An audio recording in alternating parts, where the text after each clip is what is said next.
Are you tired of W keying people just for them to build 100 boxes? So was I. That's why I created this video compiling everything I know about W keying and ending fights fast. After watching this video, you should be able to stop people from doing the vibe and jivin strat of building a mansion. W keying comes down to two sections: the advantages you gather before the fight and how you actually play the fight. These strategies will work in any season because they've been created over years of Fortnite comp development. I'm going to walk you through everything you need to know and provide examples so that we can see what I'm talking about. In the first part of this video, we're going to talk about the advantages you should gather before the fight starts so that the fighting part is as easy as possible. In the next part of the video, we're going to talk about what to do in the fight itself so you can quickly eliminate your opponents and move on to a new target. Let's get into talking about the advantages. You are probably all familiar with this first one. We're talking about the damage advantage. As simple as it sounds, having a plan to get a damage advantage on your opponent is incredibly important. We can achieve this in one of two main ways. The first is the classic move of trying to get some damage with a long-range weapon before they see you, like an assault rifle or a sniper. I suggest going for this method when going for high kill wins. The second method is sneaking up on a player and going for a big pump shot or a full box. I only recommend using this method if you're in a high skill lobby, like when you're top 100 on a leaderboard or when you're in later rounds of an FNCS. This is because this method takes a while to set up and you cannot really guarantee that your opponents will walk up to where you're hiding. Also, if you try to sneak up on people, they can now always hear your footsteps. For that reason, I only recommend using this method if you think your opponents are respectable and you want to make sure you have a jump on them. In summary, the first advantage we really want to get is damage, and it's going to require your opponent to try to heal, which lets you be the aggressor when the fight starts. The second advantage you need before going into a fight is high ground. High ground is incredibly important because it determines who is the aggressor. If you have high ground, you can effectively pressure your opponents and control the fight. The player on height is also the one who can choose to disengage the fight by leaving. If your opponent gets height above you, you can no longer leave the fight and have lost control. You always want to be in complete control of the situation, so grabbing height right before or as a fight starts is a must-have advantage. The final advantage we're going to talk about is more situational, but you should consider if you're a less confident W keyer or want to pick fights you are way more likely to win. This advantage is the loot advantage, where you have more mats, shield, or weapons than your opponent. There are two main situations where you can assume you have the loot advantage, which are when you third party and when you have looted quickly off spawn. Let's first address when you third party. When a fight goes on, it constantly drains the materials and shield out of both of the people in the fight. Therefore, if that fight has not ended and you third party, you can assume you have more loot than each of the two players individually. However, be careful because if the fight does end, the winner will have loot of both opponents. In this case, it's not safe to assume you have the loot advantage. The other case where you can assume you have the loot advantage is if you loot quickly off spawn or you get lucky and get a good loadout fast off spawn. This situation explains itself. If you have a good loadout and it's unlikely your opponent has a loadout as good as you, then you are most likely to win that fight off spawn. When making a plan for early game, it's crucial you come up with a plan to give yourself the loot advantage most games. Now let's quickly discuss why the loot advantage helps you win W keying. If you have more shield, you will have the damage advantage on your opponents without even doing damage. If your opponent has worse weapons, you can do more damage and put out more pressure. And finally, if you have more materials than your opponent, they will potentially run out of builds or they will simply take more risks that you can punish. Overall, the loot advantage is something I recommend you only really consider if you're new to W keying or you're high on the leaderboard and respect your opponents. The damage advantage and high ground advantage are the two that you need to focus on gathering every time you start a fight. Get these advantages before a fight starts or right as it starts and you have a much easier time W keying. Now let's get to the part you are all here for, how to W key. Let's assume you have done damage to your opponent, getting the damage advantage. Let's also assume you have built up on your opponent and they have boxed up, giving you the height advantage. What do we do from here to keep our opponent from healing and to eliminate them quickly? First, we need to close the distance between us and our opponent. We can do this by using a mobility item or by running forward while spraying. Now we are near our opponents and can start the fight. What do we do now? Here's the solution: pinch and pressure. Let's break it down, starting with how to pinch. When we pressure from a direction and our opponent wants to heal, what do? They expand in the other direction. So what if we had pressure from both sides, directly opposite from each other? For example, I spray the front wall and my duo sprays the back. Well, our opponent can only hold or expand in one direction, meaning the teammate who they aren't facing can get damage or build pieces on them. So in duos, when we are fighting, we pinch our opponents by applying pressure from both sides. The comms can sound like this. Okay. I'll go on the back. Got it.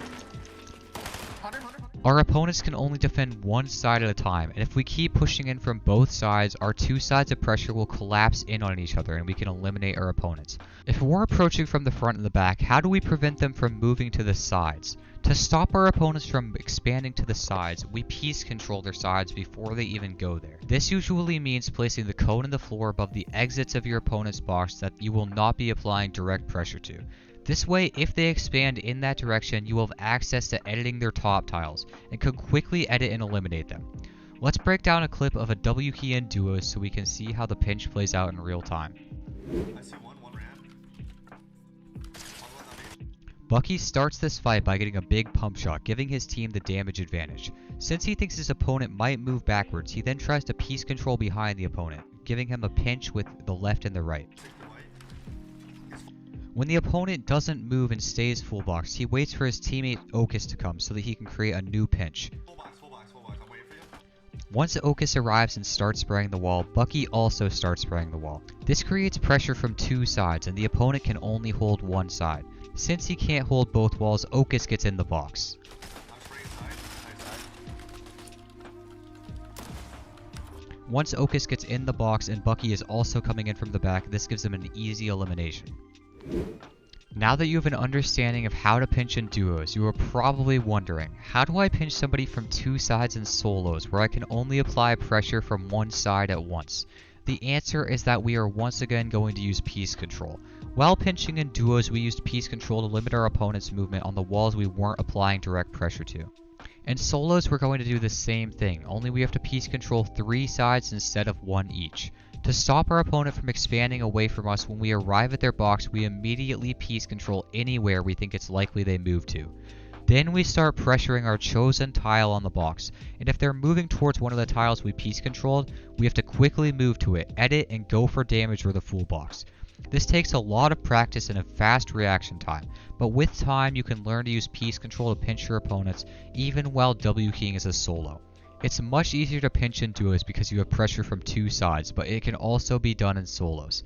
Before moving on, let's review one last clip of how somebody used piece control to pinch a player while W keying in the solo Kashka. Kanata sees a target but fails to get the damage advantage off rip. He then sees the opponent is about to move out the left, so he makes an early attempt to piece control that side of the box.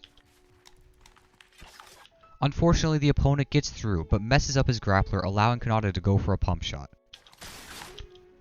With the damage advantage secured, Kanata now needs to keep pressure up on his opponent who is boxed up.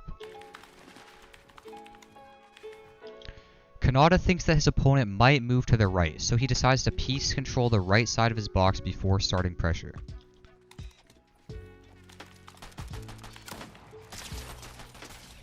Kanata manages to get the top, and the opponent, who did try to edit to the right, messes up his edit. If the opponent hadn't messed up their edit, Kanata could have turned to the piece control, quickly double edited, and gotten a full box. That's why he set up this piece control to create a pinch even though he was a solo. Okay, we know we should gather advantages going into a fight. Then we need to close the distance and pinch our opponents in. But how do we put out the pressure to make sure the pinch functions and eliminate our opponents? That's what we're going to discuss now. First, let's define pressure in the context of W keying our opponents who are boxed up.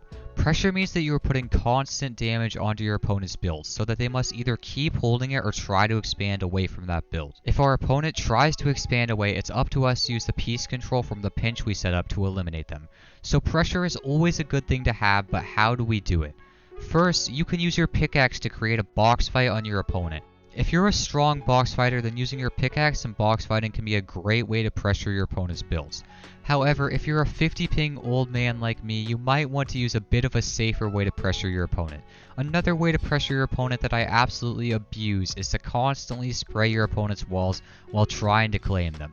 If you stand a tile away from your opponents, constantly spray and try to take their builds, you are very safe from them running at you or other goofy mechanics they might try to use. This way we can still apply extremely strong pressure while staying safe. Let's look at a clip of me applying pressure by using a spray weapon to claim builds. Okay, I'll go on the left, yeah. Watch for this wall. Got it. They're awful. Oh, wait, literally drones. 100. 100. Nice, it's one. Look on my right, you want to go in? As you can see, using a spray weapon and claiming builds is a great way of applying pressure, and it's the method I personally use and support. Alright, now we know how to pressure, but how do we do it while staying safe? We need to use a special strategy that I call having a reset.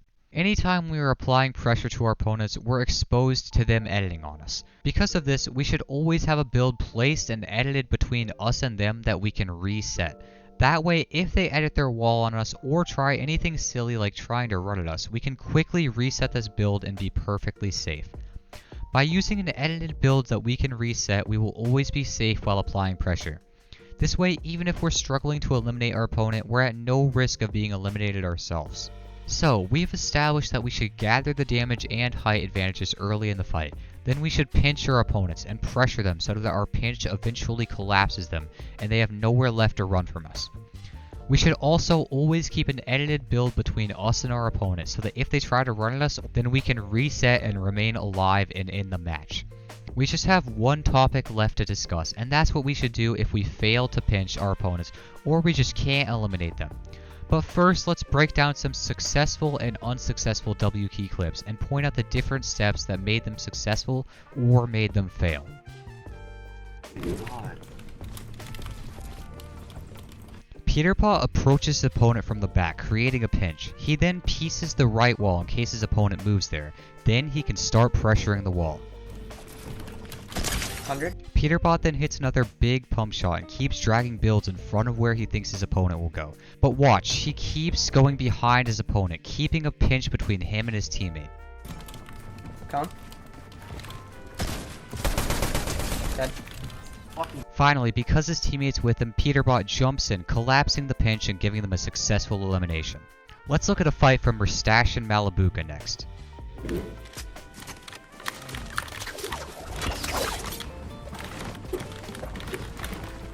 Mustache sees that Malabuka is approaching the opponents from the left side, so he goes around to the back, creating a pinch. Tower foot.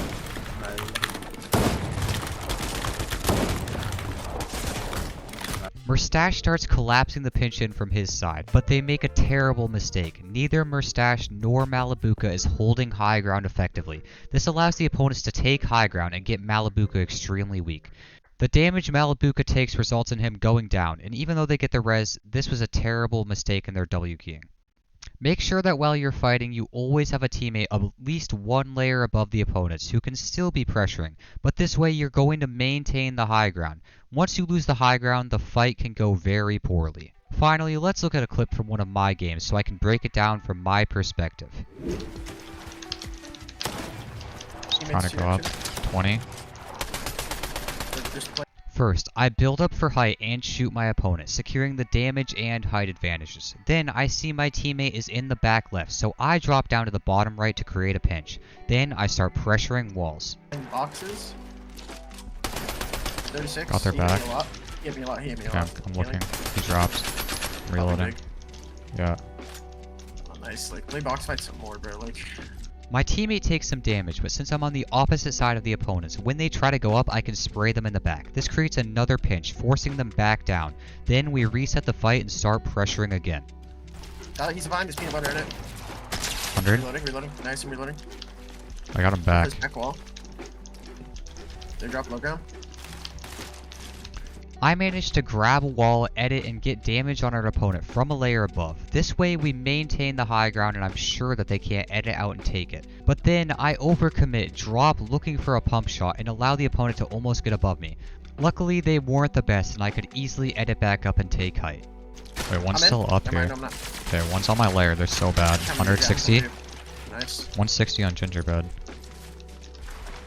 Dead. I'm lost. I don't even know where you. Yeah. Then I was easily able to drop down, continue pressing the pinch in, and eliminate the opponent. Alright, we now know all the steps of W keying and have broken down some examples. But now we need to talk about what to do if we just can't eliminate our opponents. Maybe they snuck past our pinch, or our mechanics are struggling, we just can't apply pressure without taking damage. What do we do if it's been at least a minute and our opponents are refusing to go down easy? you should leave. These opponents have proven themselves to put up a fight, and we are getting nowhere by fighting them. Why should we sit here in grief when there are so many far worse opponents in the lobby that we can easily take out?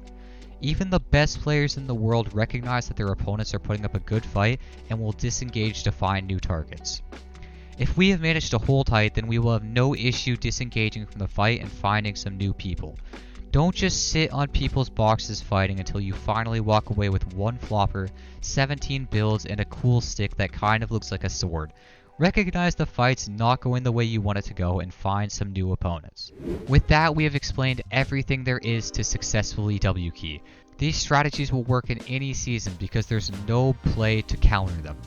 We should get the advantages before starting a fight, like damage, height, and sometimes loot. Then we should close the distance as fast as possible while applying pressure. Finally, we should pinch and pressure our opponents, blocking their exits and collapsing them in so we can eliminate them. I hope this video helps all of you to be successful in W keying in the future, or at least that you learned something that helps you out. I am currently doing free coaching and VOD reviews live, so if you want to talk to me, then follow my Twitch and join the Discord to know when I'm coaching, both linked in the description. Finally, I want to thank you all for watching. This video was a lot of work, so I hope you enjoyed. Have a great day and peace out.